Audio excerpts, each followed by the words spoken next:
Welcome everyone to a new episode of the Tek Caffe Podcast. I'm your host, Ahmed Misbah. Since launching Tek Caffe in 2023, our mission has been to empower the software development community through authentic, meaningful conversations. Over the past years, we've had the privilege of learning from some of the brightest and most inspiring minds in our industry. Each session has been an opportunity to explore the practices, principles, and stories that shape the way we build and deliver software. Today, we continue that journey with someone whose work and leadership have profoundly influenced the global testing community. Our guest is Joel Oliveira, Governance Chair at the International Software Testing Qualifications Board, ISTQB, Head of Quality Assurance at Celfocus, and President of the General Assembly at the Portuguese Software Testing and Qualifications Board. Joel's career spans more than 2 decades across industries as diverse as telecommunications, finance, defense, and aerospace. He has worn nearly every hat imaginable: developer, tester, manager, coach, and mentor, and has been a driving force in elevating the standards and recognition of software testing worldwide. He founded Portugal's first online testing community in 2009 and soon after helped establish the Portuguese Software Testing and Qualifications Board. In today's episode, we'll explore how AI and generative AI are transforming agile testing, what it means for testers and developers alike, and how the role of testing is evolving in this era of intelligent automation. We'll also touch on agile software development, quality culture, and the future skills testers need to thrive in an AI-augmented world. And now, without further ado, Joel, welcome to Tek Caffe. It's a pleasure to have you with us. Thank you. It's a huge pleasure also to be here, especially because today, of course, not when this will be released, but today that we are recording this, I'm actually in Cairo. So it's a great pleasure to be back, and it's also a great pleasure to be here in this podcast. The pleasure is all ours.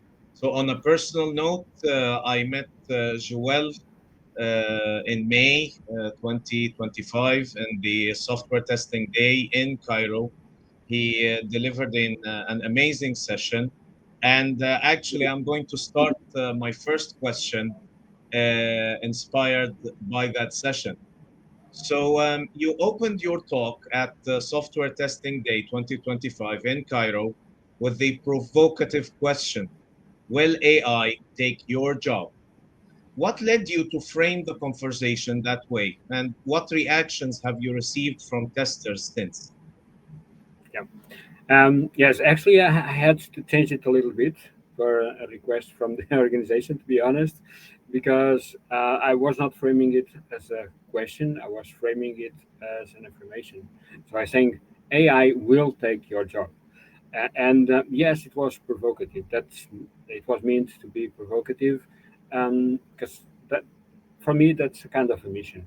I believe lots of testers out there are still seeing AI as a new wave of test automation, and everyone knows that test automation in the beginning was came as it's the new replacement for testers, and later on that didn't happen. We are still around, and I believe testers are looking to AI from the same perspective. And in my opinion, that's not the right way to look for AI, because it's not the same as automation. It will change for sure the software testing landscape. And looking to the reactions, so looking to the reactions, the feedback from all the testers. And I'm doing this. I did this talk already in different countries, in different continents even. And at least I believe I achieved my goal of making them thinking about the future, what they need to learn, what they need to change to evolve. It's not just AI that's evolving; they also need to evolve, and just making them think on the future and spending some time looking to the future. I can say that my purpose was achieved. Yeah, that's great. Thanks a lot for that. So, moving to our next question. So, in that same session, you mentioned that AI won't necessarily replace testers, but will reshape what they do. Could you elaborate on what reshaping means in practice for testing professionals today? Reshape it's a kind of changing the focus. They will need to evolve.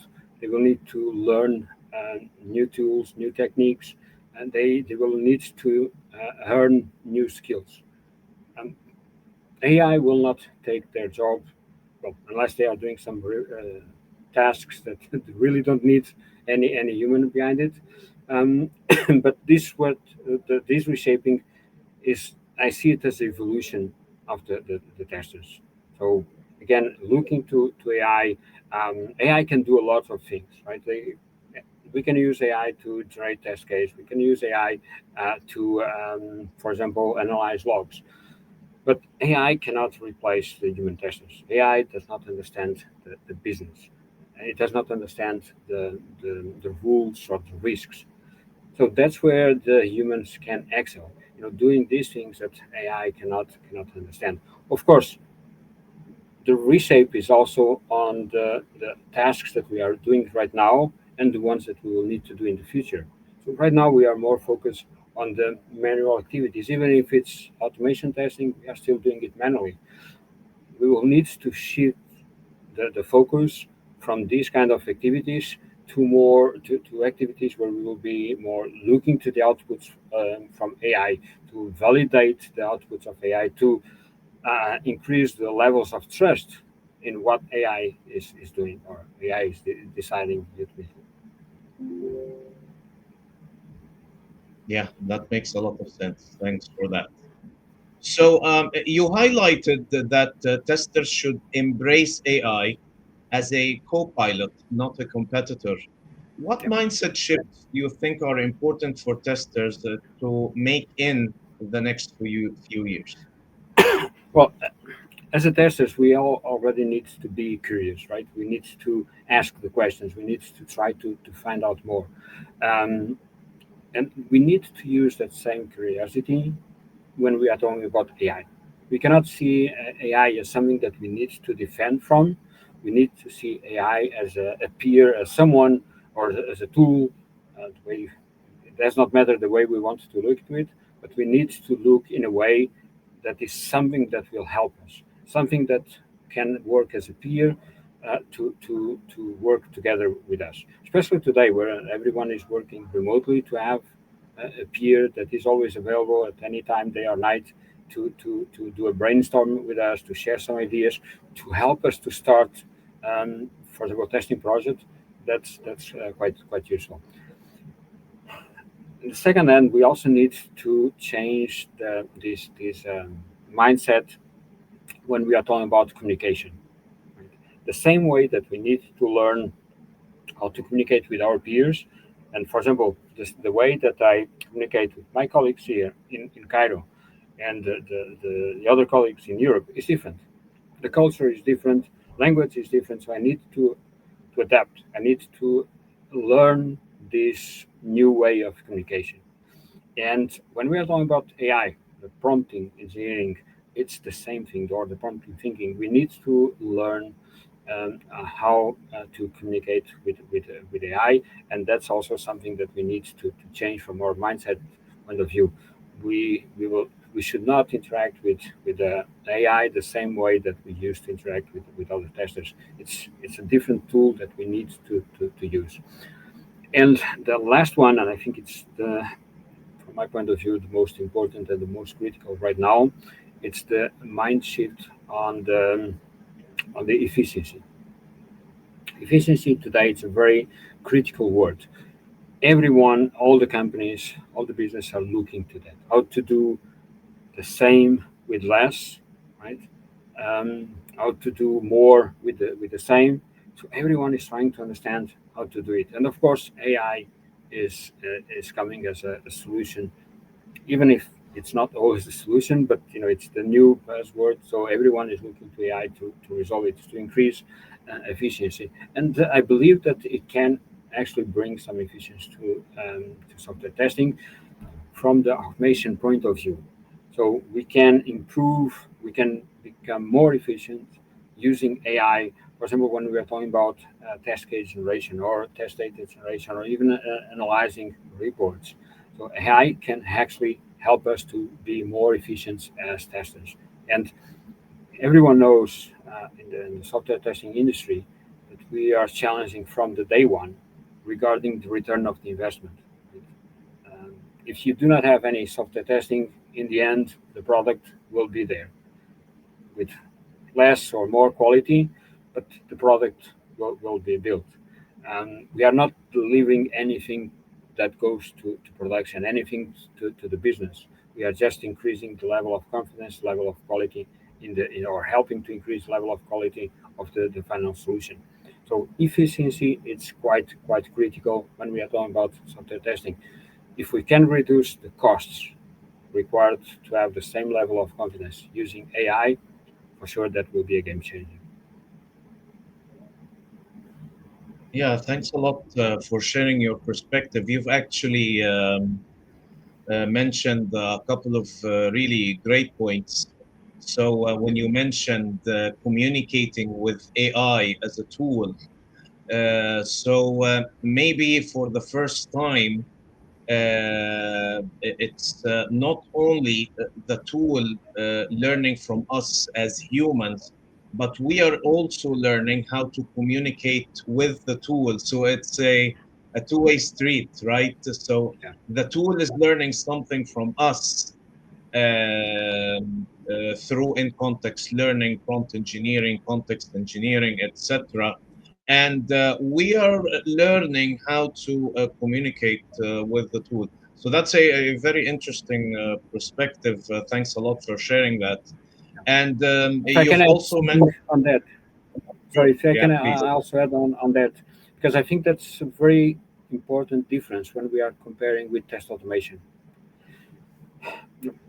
10 years ago, when we were talking about test automation, it was clear for everyone that if you want to do test automation, you need to learn something new, a new tool, a new language, whatever, but you need to learn something new. We had a huge amount of testers that say, oh, I will not be able to do test automation, even if I believe that they are wrong, but they say, oh, I'm not able to do test automation because I don't know how to write scripts. So I need to learn something. When we look for AI in our days, it's actually the opposite. Everyone believes that they know how to use AI because it's a conversational model, right? So you just go to an interface, you write something as if you are talking with a colleague, and you get a response. And it's always a positive response. Even if it's wrong, it will always be a positive response. So you have this false um, sense of security, that you are in your comfort zone, that you don't need to learn anything because you already know how to interact with this new tool. And from my point of view, that's a huge mistake because yes, you can use the tool, but not in the optimal way. So you can use the tool as anyone else, not as a tester with specific knowledge, with specific skills. Yeah, I totally agree with that. Thanks a lot for sharing this. Very well said. I also like the part where you were talking about the ROI. So the thing with AI is that we can use it to improve our processes, and of course, testing is part of any software development process. And it can be used to offer new features to the end users that have AI embedded in them. So yeah, managers will have this hard time thinking.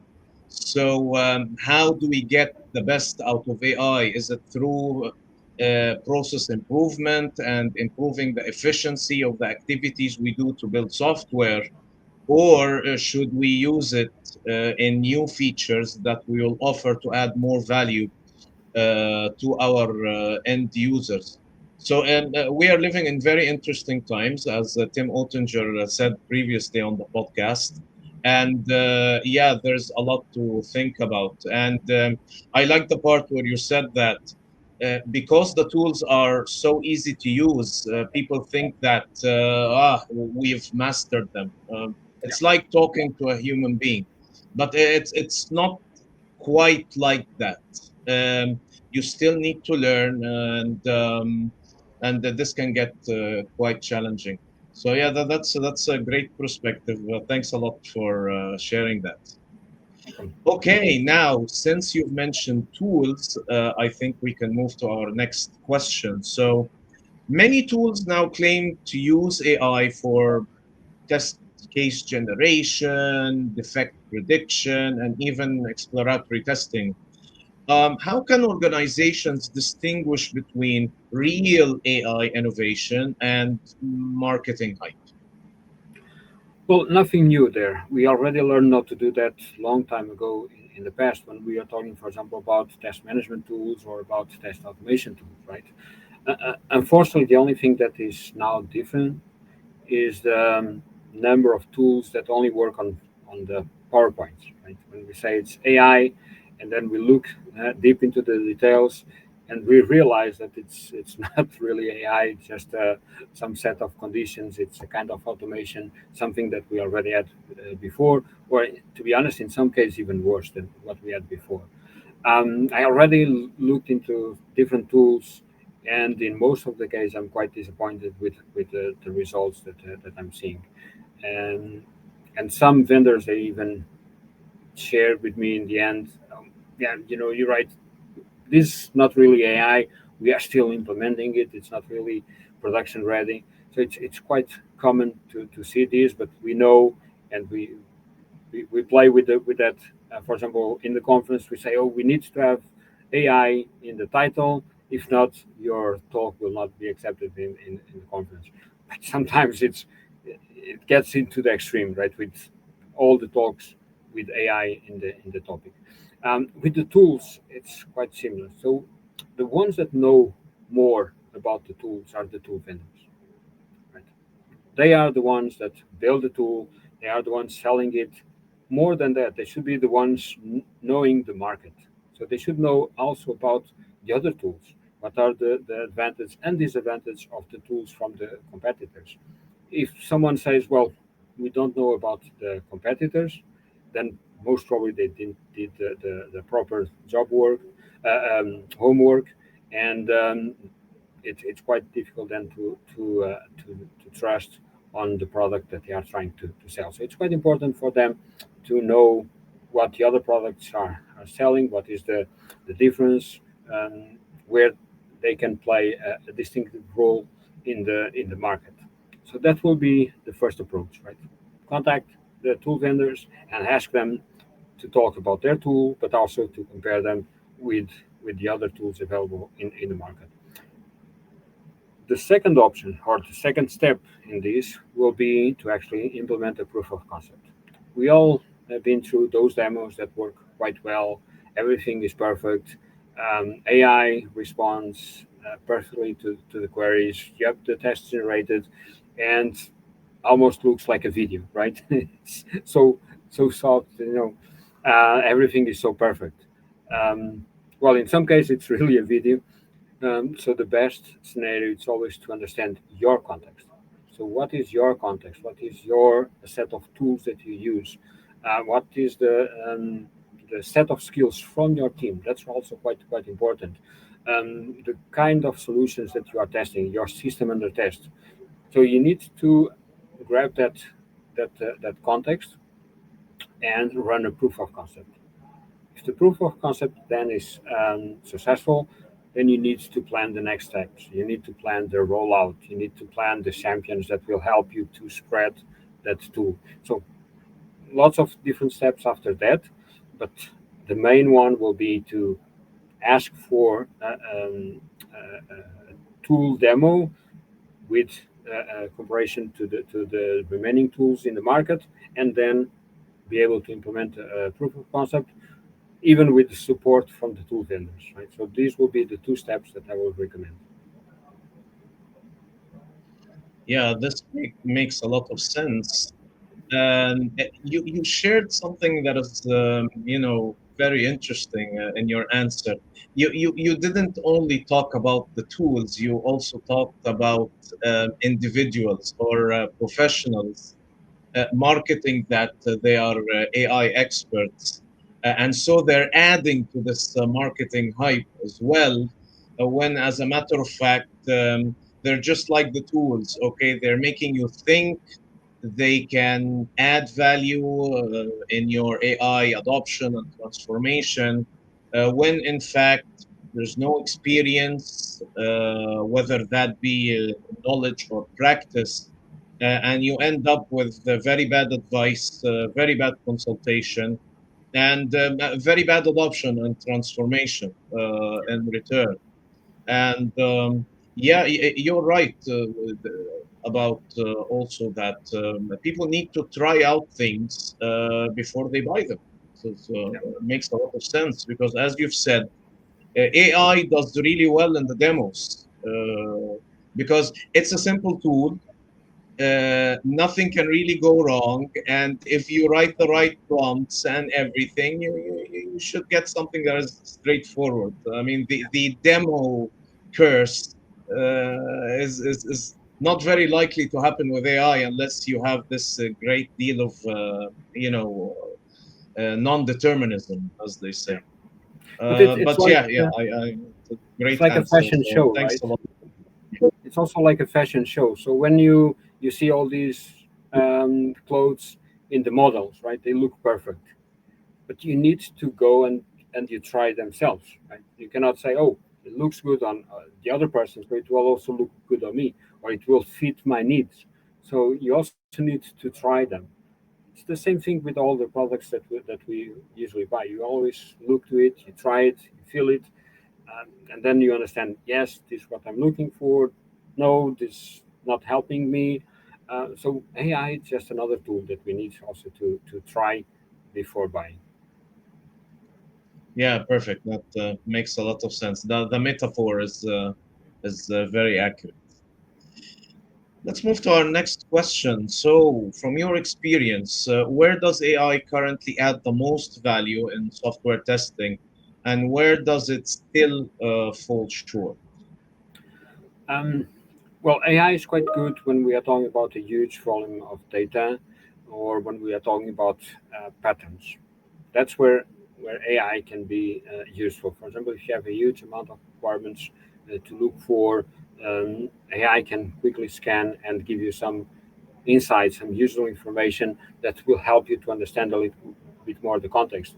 Or if you need to have a huge amount of data, for example, or just diverse set of data for your tests, or looking for a huge amount of logs, looking for patterns, or analyzing your previous defects, for example, for a root cause process. So this is where AI can really excel. But when we are talking about the context, when we are talking about understanding the business, understanding the risk, that's where you need the human, right? That's the critical thinking. And AI is not thinking. AI is just looking for words and relation with between words and letters, and trying to give something that makes sense from that point of view. It's an algorithm. It's a mathematical process. It's not thinking. So that's where the human will excel, where the testers can make the real difference. Yeah, this makes perfect sense. So, you've mentioned critical thinking. Let's talk about analytical thinking as well. So, some testers fear losing their analytical edge as AI takes over repetitive tasks. How can they ensure that they're still adding strategic value in an AI augmented testing landscape? Yeah, that's a very good point. And to be fair, to be honest, um, for all the testers that are doing repetitive tests today, they should be already afraid, right? to be honest, they should be replaced for their own good, right? Because no one should be doing repetitive tasks over and over again. Automation can already do that, so we don't even need AI to replace them. The analytical part, analytical thinking, that's where AI will come short. Understanding the business, understanding how to add value to the business. That's quite important. Most of the testers fail to do that. They look to the solution, they test the solution, they compare with the requirements, but they miss the fit for purpose. They miss to understand the business, to understand the shoes of the users, to understand how the solutions will be used, and where is the added value for the business. Right? If it works, if it fills the requirements, it does not mean that it's production ready. It does not mean that it will bring any value to the business. So that's the critical advantage of testers compared with AI. This thinking, this analytical thinking, it's short on AI. It's not simply there. So, as in a single sentence, testers should understand how to add value to the business.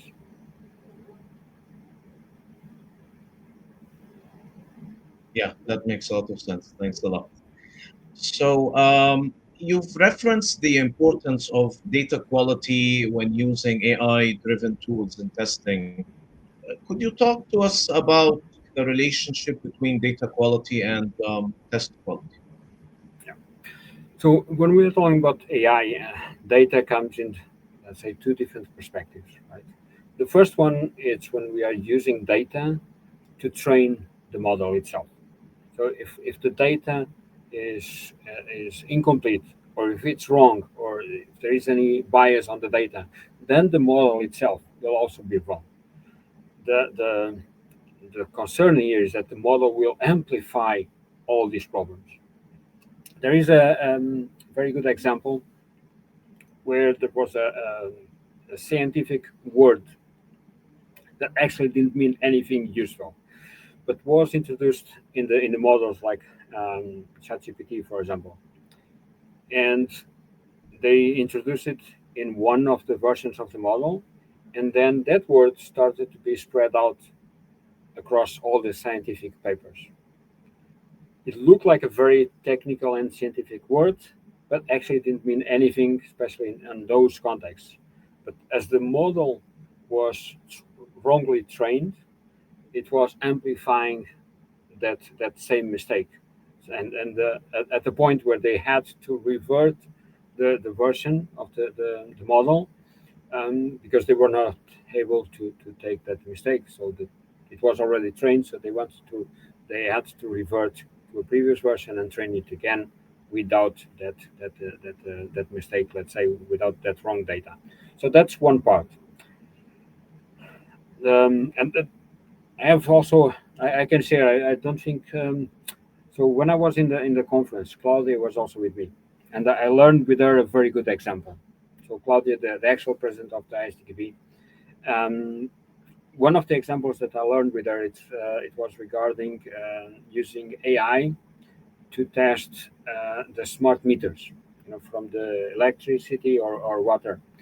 And she shared an experience where they had a project with visual recognition. So they took a huge amount of photos to these smart meters, and then the idea was to use this image, these photos, to train the model, and then the model could be used, for example, for test automation. And they were surprised because in the end it failed. So AI was not able to identify any of the digits or interface in the smart meter, and the reason was quite funny in the end, as soon as you understand it, because they were taking digital photos. And what they didn't realize that in every single photo there was a timestamp. And that timestamp, of course, it changed between every single picture. And some of the pictures, they were not changing anything else, just the timestamp, because the numbers were still the same, the interface of the smart meter was still the same. So actually the AI model, when it was trained, it recognized the change in the timestamp, because that was always changing and not the change on the interface. So it was trained and completely useless because it was not looking to the right areas in the interface. So that's also a very good example, very funny one that was shared by Claudia regarding the use of AI or the wrong data to train AI. The second point of view is when we are talking about AI to generate test data, right? And that can also be quite important. In our days, we have some tools that are able to generate test data based on some rules. In most of the case, I want an email, I want this kind of address or phone number that needs to follow these kind of rules. But the main challenge with this test data is that in most of the case does not represent the reality from production. It's what we believe that is used in production. AI can be used to solve this problem. So AI can actually be trained on the production data. So it will not take the production data, but can be used, can be trained on the production data, respecting all the privacies, and then creating a model that will be able to generate data, test data, that from the mathematical point of view represents what we have in production. And then it can be one user or it can be 1,000 users, and that will represent actually what we have in production.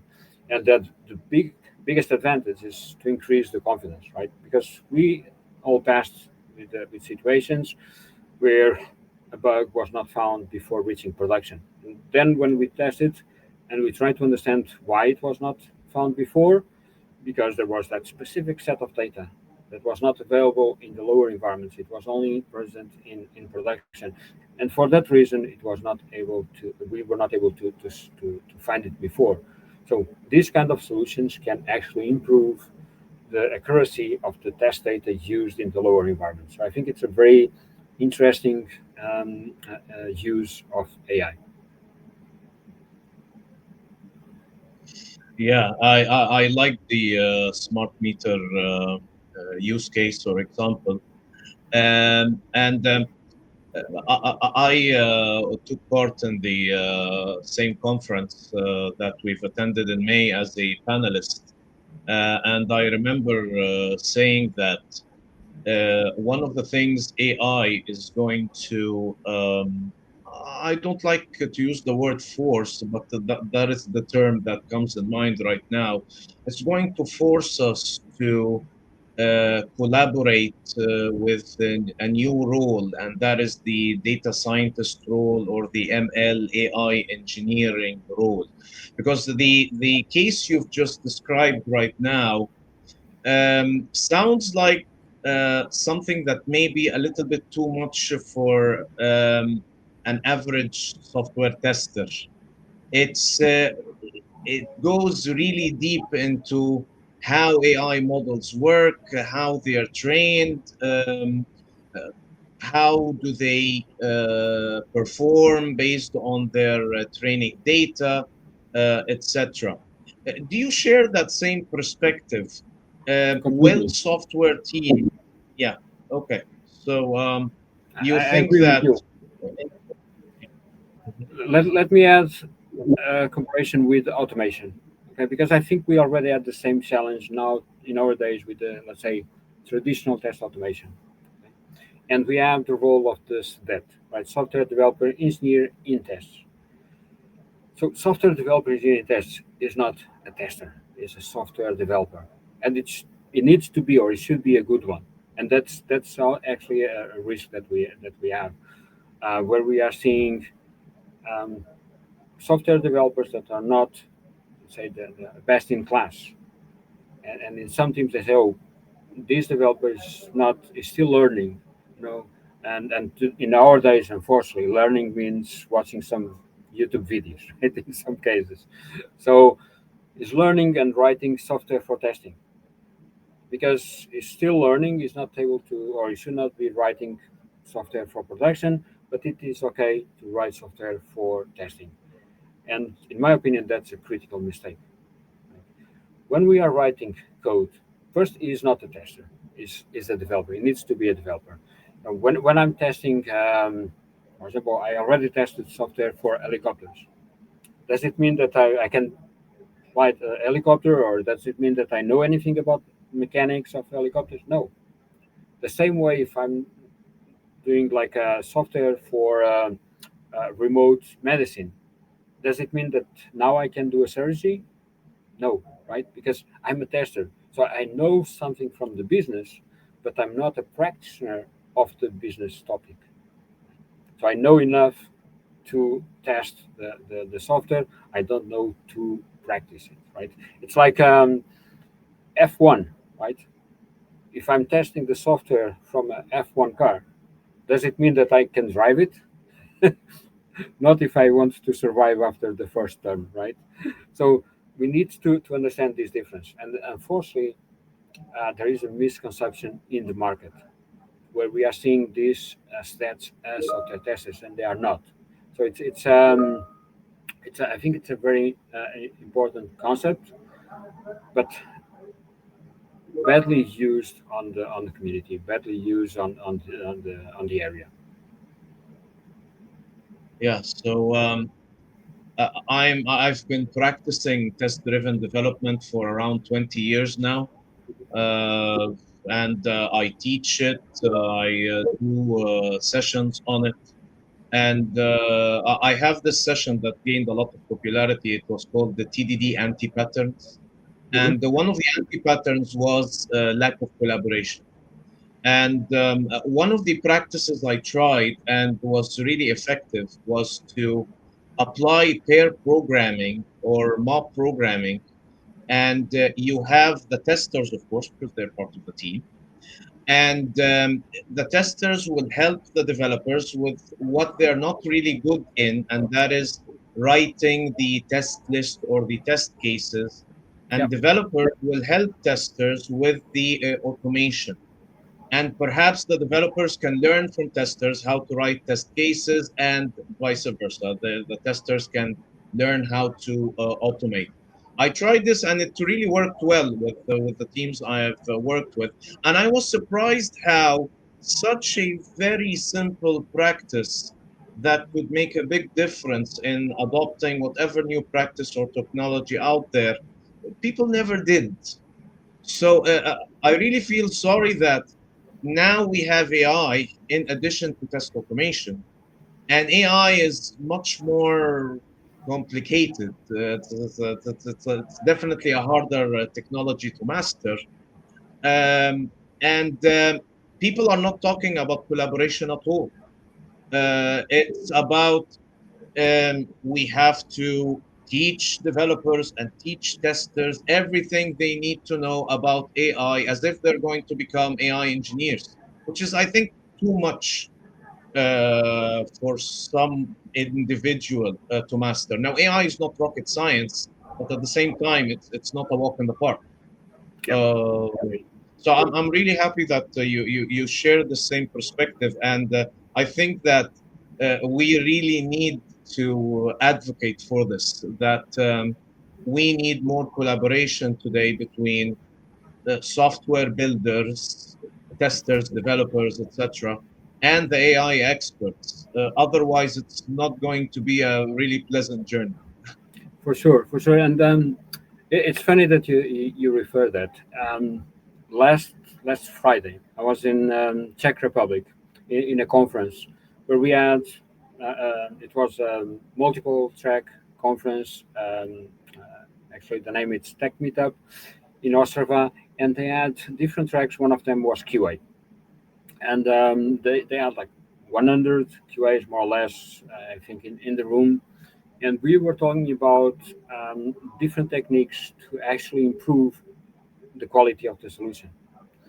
And according to different studies from another colleague of me, Michael Pilaten, that was presenting that talk, he referred to the code reviews, where actually code reviews are one of the most efficient ways to prevent or to remove earlier in the process defects. So they are the most effective way to remove defects earlier when we are talking about the shift left and all of that.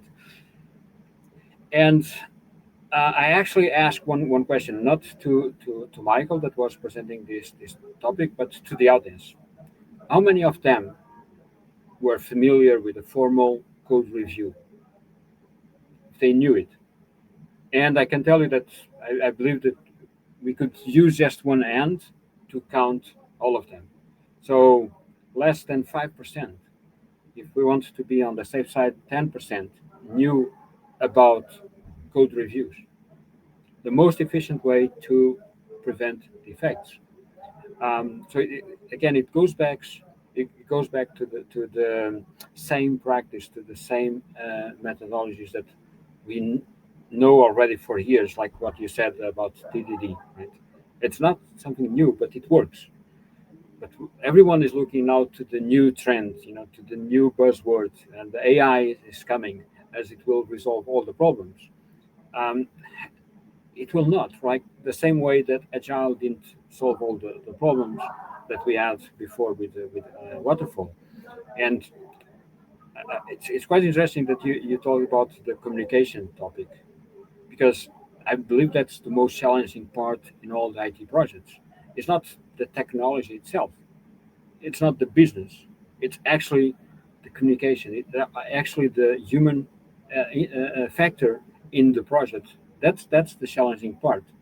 And even more in our days, where we have a global world, where the teams are distributed, where everyone is working remotely, or if not 100%, at least partially. So that creates a different challenge to these projects.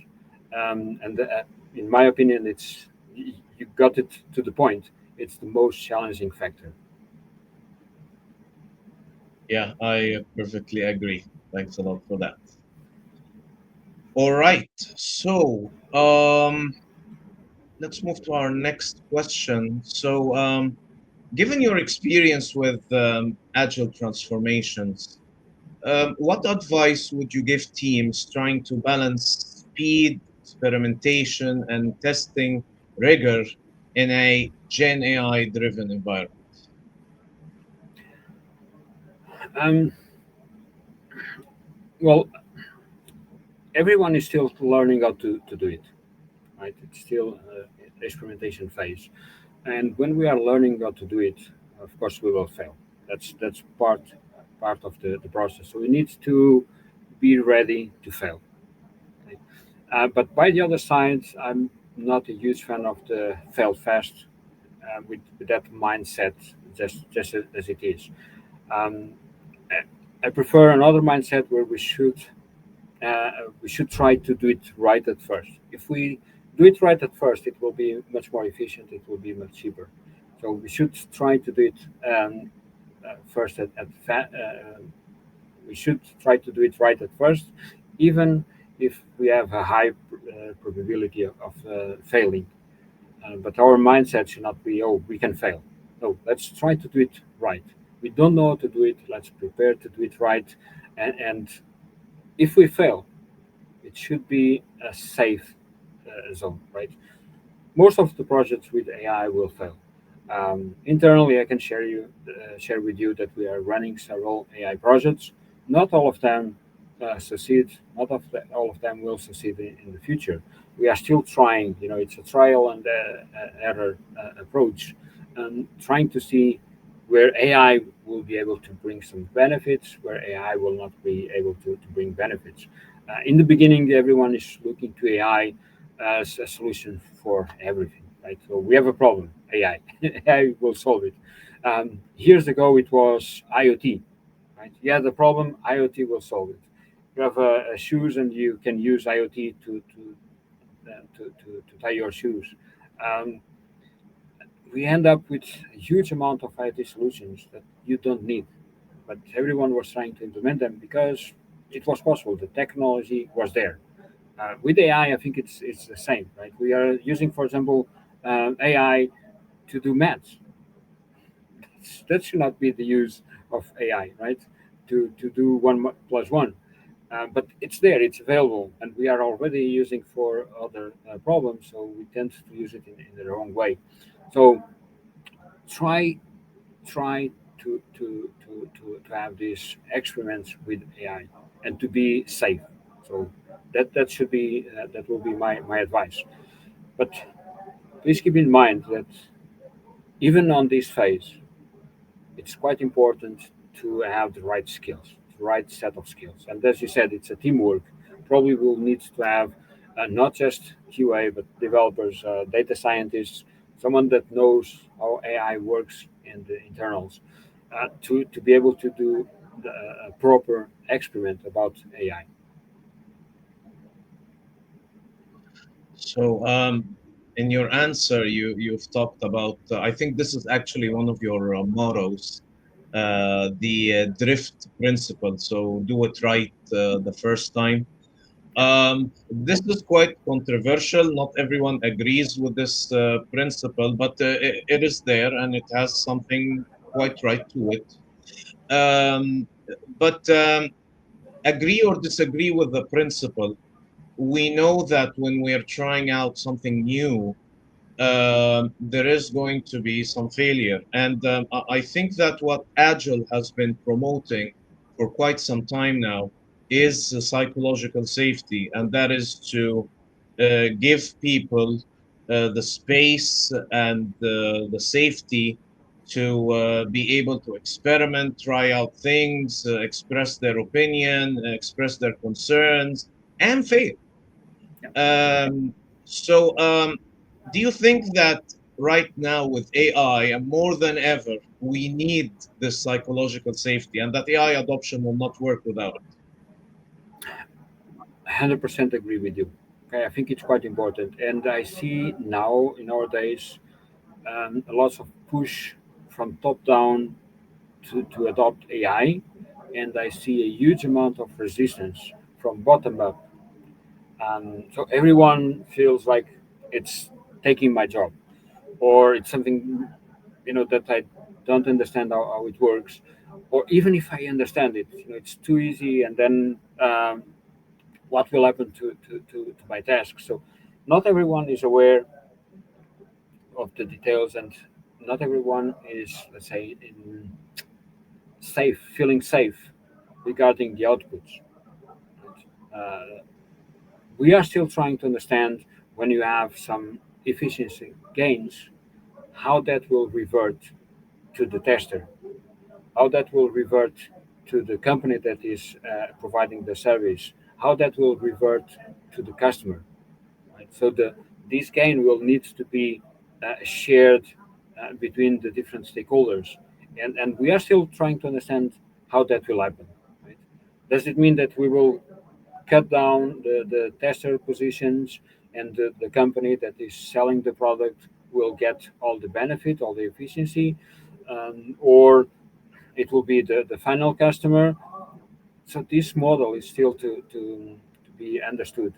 And dealing with this situation, it creates a huge amount of, let's say, stress in the teams.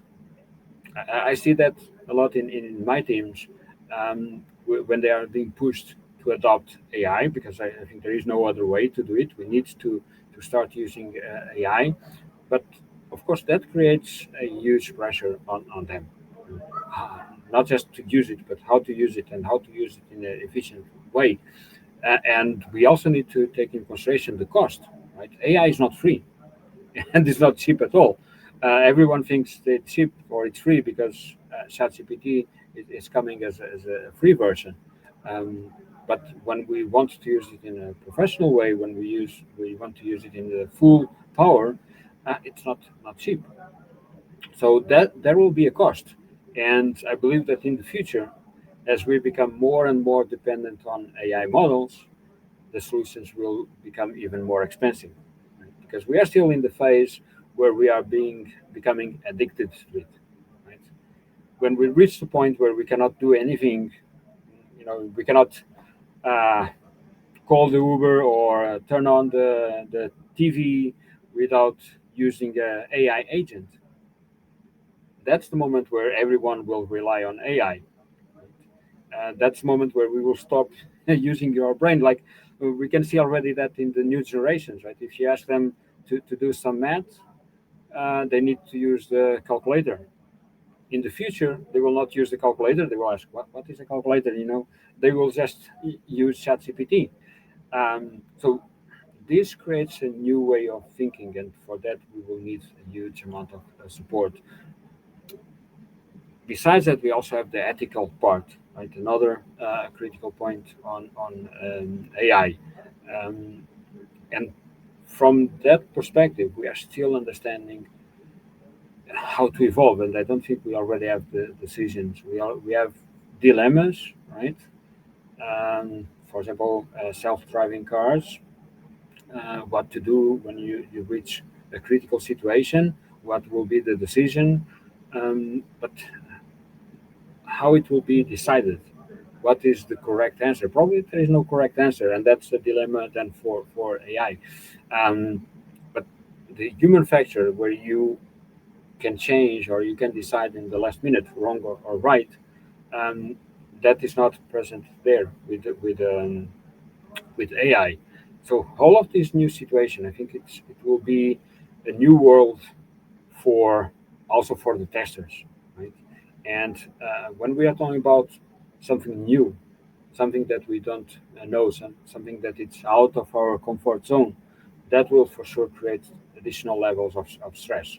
So all the support will be needed also for not just for testers, but also for testers. Okay, so we kind of touched on this topic many times during the session, but we need like a concrete answer. Now, you've mentioned that testers need to evolve towards AI literacy. So, what concrete skills or learning paths do you recommend for testers to stay relevant over the next 3 to 5 years? So the main skills, right? Um, it's critical to learn about AI. Okay, so AI basics, let's say this way, the prompt engineering. It does not mean that we need to become data scientists. Okay? It means that we need to learn how to use this new tool. The same thing that we did with automation. And I will say that the basics, all the test concepts, all the test methodologies, all the testing techniques, they are still valid. Okay? Again, touching on the point that you raised regarding TDD, it's still valid. It's not something new, and even with AI. So probably what we will have now it's TDD enhanced with AI, right? And it makes lots of sense. So the same thing will need to happen with testing. It's not like we need to learn uh, something completely new. Yes, we need to learn AI. We need to learn how to use AI as a tool to improve our tests. That is new, but that's not, say, the largest percentage of knowledge that you need to have. All 80% of your knowledge will still be valid about the business, about the software testing, about software development process. That's still there, right? So that knowledge is the biggest part. The one that you need to learn is about use of AI. The use of AI, how to understand the models, how to use them in the best way. Of course, we will have a new set of tools that will come also into place, and the focus then will be on the skills required to use those tools. You will be less required to do manual activities, and you will be looking more to the output of these tools of the AI. So the analytical thinking, as we talked before, be able to understand the output, that will be the set of very critical skills. The other set of skills that I believe they are also quite relevant. They were, to be honest, already relevant in the past, but I believe the software testers are still not aware for those skills. That are the soft skills. Right? When we are talking about critical thinking, that's a soft skill. When we are talking about communication, right, that we also talked before, that's another soft skill. When we are talking about reporting, the capacity to summarize, um, all of these are soft skills. Stress management, risk management can also be part of soft skill, even if there also has let's say a component that is more on the technical side, from project manager area, or risk-based testing. But you also have this soft skills part to understand, for example, what is really critical for the business, to understand prioritization or conflict management. Quite important for software testers, right? We need to deal with a huge amount of stress and conflicts, usually in the end of projects, if the things go wrong. And we need to be able to talk with different stakeholders at different levels with different messages. So these components on the soft skills is it's quite important. And I believe that is one of the areas where software testers, of course, just talking about software testers, I don't think it's a unique problem from software testers, but I think it's where software testers lack training, right? Because even on the university, you are trained on the hard part, on the technical skills. I know just a few courses that also include some soft skills training in the curriculum, just a few.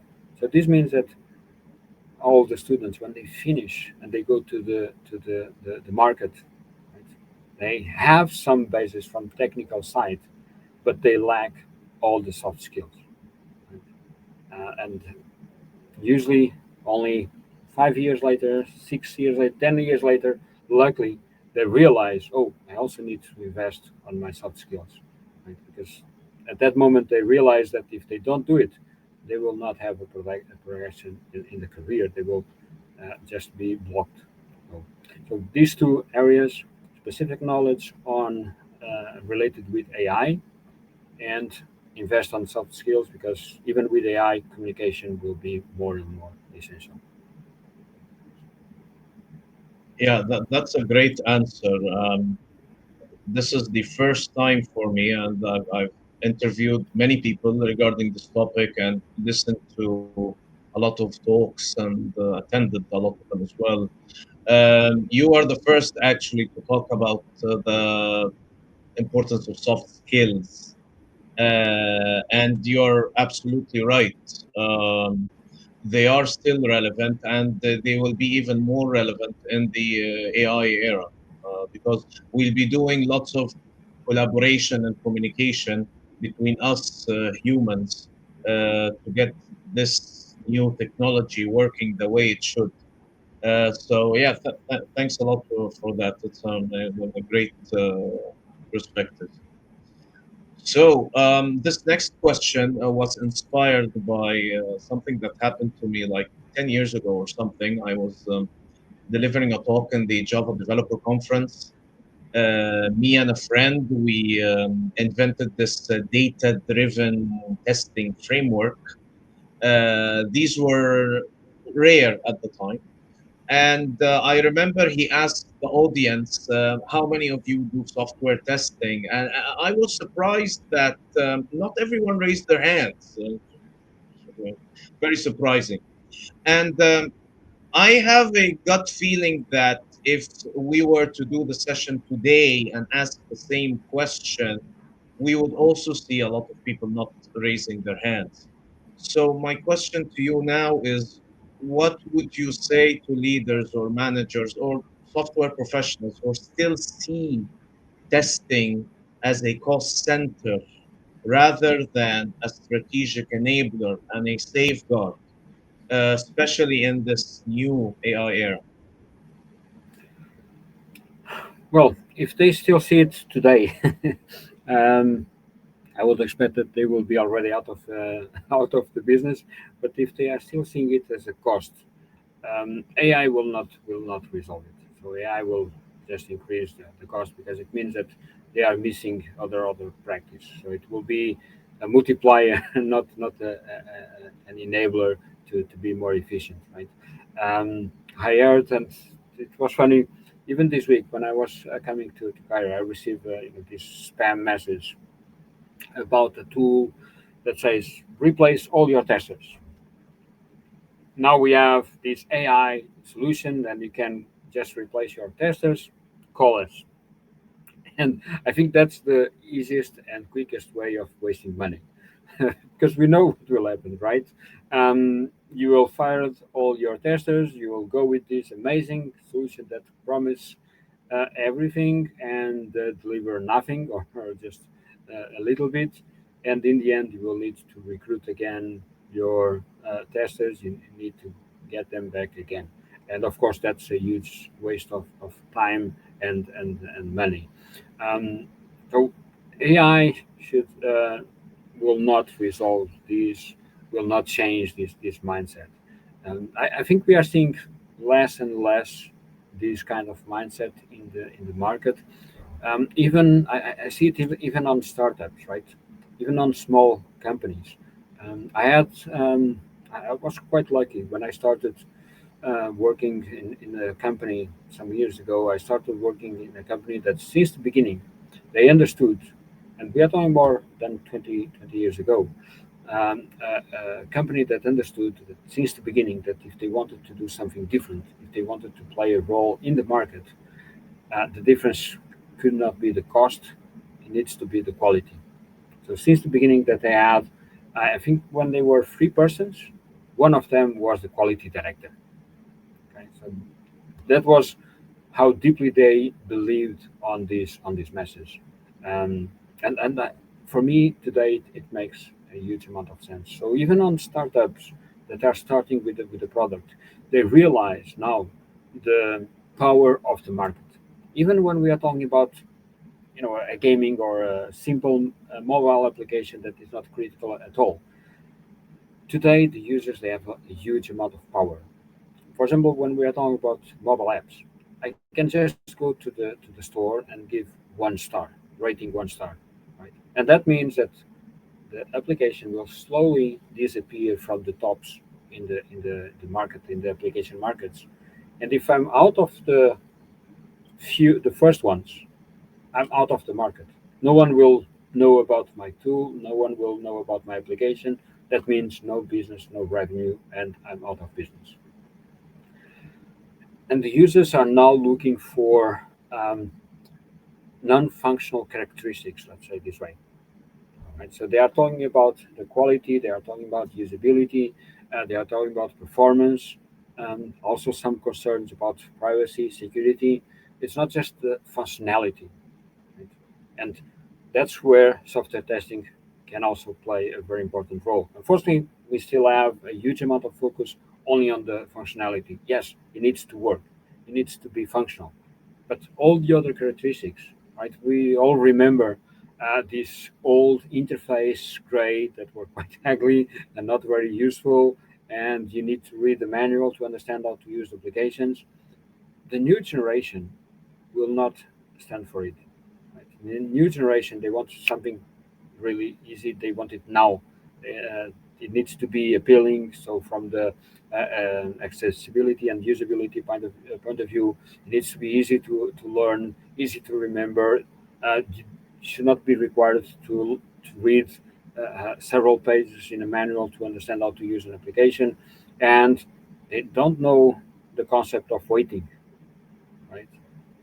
Everything needs to happen now.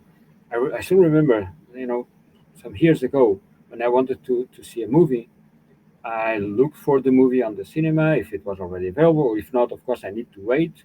And then what was the time? Then I had to drive or to get a taxi to the cinema, wait there, wait for the time, probably walk around in the shopping mall before it was the time to watch the movie.